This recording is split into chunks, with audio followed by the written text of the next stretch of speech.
Hello everyone, I am going to show you my assignment on history, which is a part of social studies. And before starting, I would give you some introduction about me. I am a student of Montfort School, Ambikapur, studying there in class 10th standard, and my name is Vivek Kumar Gupta. And this assignment is made under the guidance of Vartika ma'am. So before starting, we should know the topic. Our topic is the age of industrialization. In the age of industrialization, there are many topics. From that, the one topic is before the age of industrialization. So let's see the what is the circumstances, what is the condition before the age of industrialization. So before the dawn of the industrial revolution, Britain was a quite different place uh, to the one that exists today. Industrialization brought with it new types of road, trains, and many other forms of communication which simply did not exist prior or industrialization. So before the industrial revolution, it was very hard to keep in touch with people in other parts of the country. News was spread by the travelers or through messenger, and goods were distributed largely within the locality in which were produced. Travel was very difficult before the industrial revolution, as there was no means of mechanized transport transport. By the turn of the 20th century, this has changed dramatically because it was so hard to move around.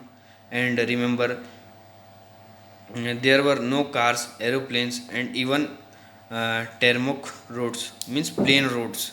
People had to rely upon themselves and their communities to provide the vast majority of the things that they needed. Food was produced locally, agriculture could provide for but a few large commercial towns. Clothing was um, made locally, making use of animal hides and furs. Nylon wasn't an option, and cotton wasn't imported in large quantities until development enabled mass production of good. Life was for the bulk of the population. Life was for the bulk of the population the life of the farmer. By the 18th century, the feudal system was long gone, but in its place was a system in which the peoples were as reliant upon each other and their master as before. In general, in general, they in general then people worked in village and small towns, working the land and relying upon the local communities to provide them. Some peoples were fortunate enough to benefit from imported goods which came into ports such as London and Bristol in increasing quantities for the Elizabethan age onwards. When the manufacture uh, was done, making use of natural element, windmills, for example, uh, could make the life of miller easier. Here the handlooms or of the uh, year of 1785, on that time this type of handlooms were used. The illustration shows handlooms. This was used in the textile industries. A handloom used was used to weave cloth. Handlooms are labor intensive. They require one worker per loom. These looms did not require a large factory setting. Okay. Education was poor. The rich were carted by the rich were carted for by nannies and private tutors. There were some schools and several universities. On that time, it is in a low extent. Schools and universities were not much. These were not for the ordinary man or woman through. Indeed, girls were largely excluded from education after the age of 7. On that time, the girls were not allowed to study after the age of 7. Politics were based upon the land ownership and military honor.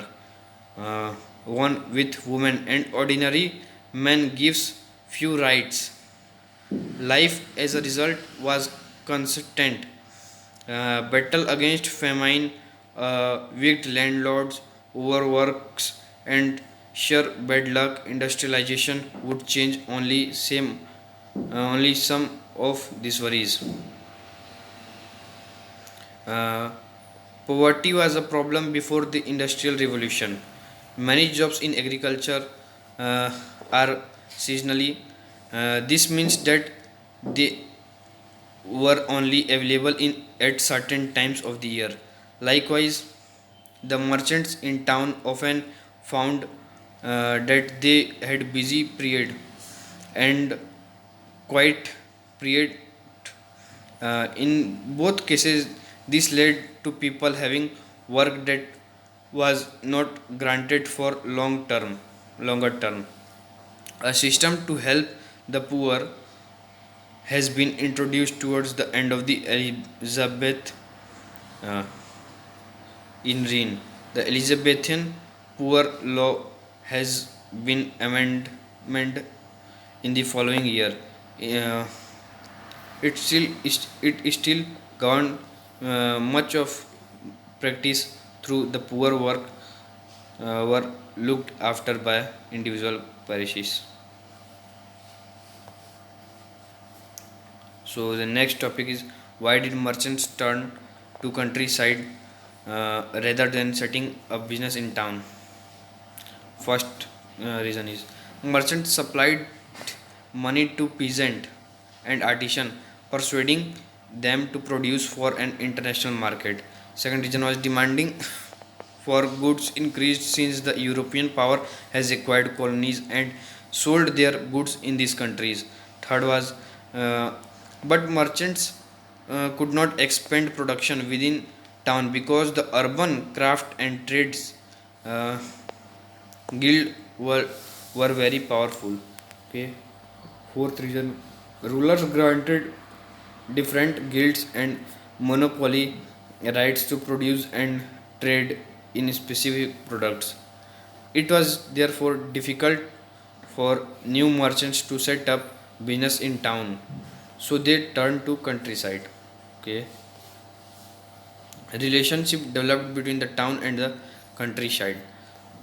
Next topic is, in the Porto industrial system, the merchants were based in town, but the work was done mostly in England, mostly in the rural hinterland.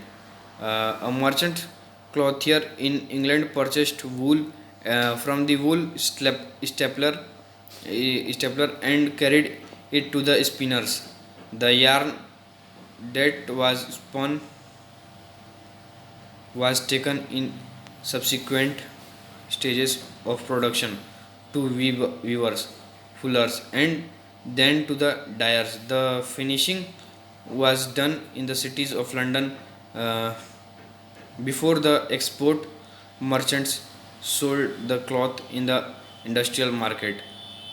Okay, London London therefore came to be known as the finishing center of the Porto industrial system, while the rural areas worked in close coordination to just this epithet. Okay, the next topic is the coming of the factories. Okay, before factories came into being, goods were produced in the countryside by individuals. They self-made their goods. uh, it took a relatively long time for an individual to create these items. uh, okay,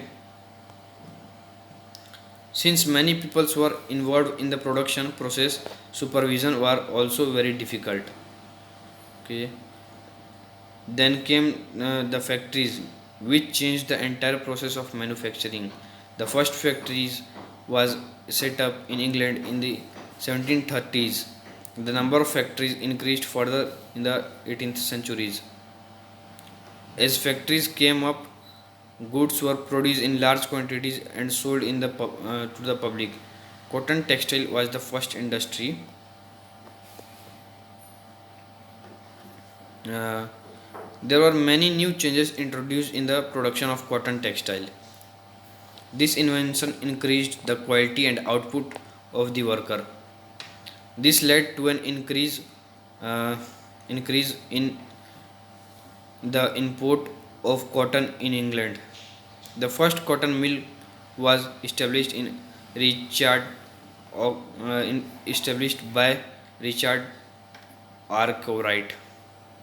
Inventions in cotton production made it possible to bring all the processes of production under a single roof.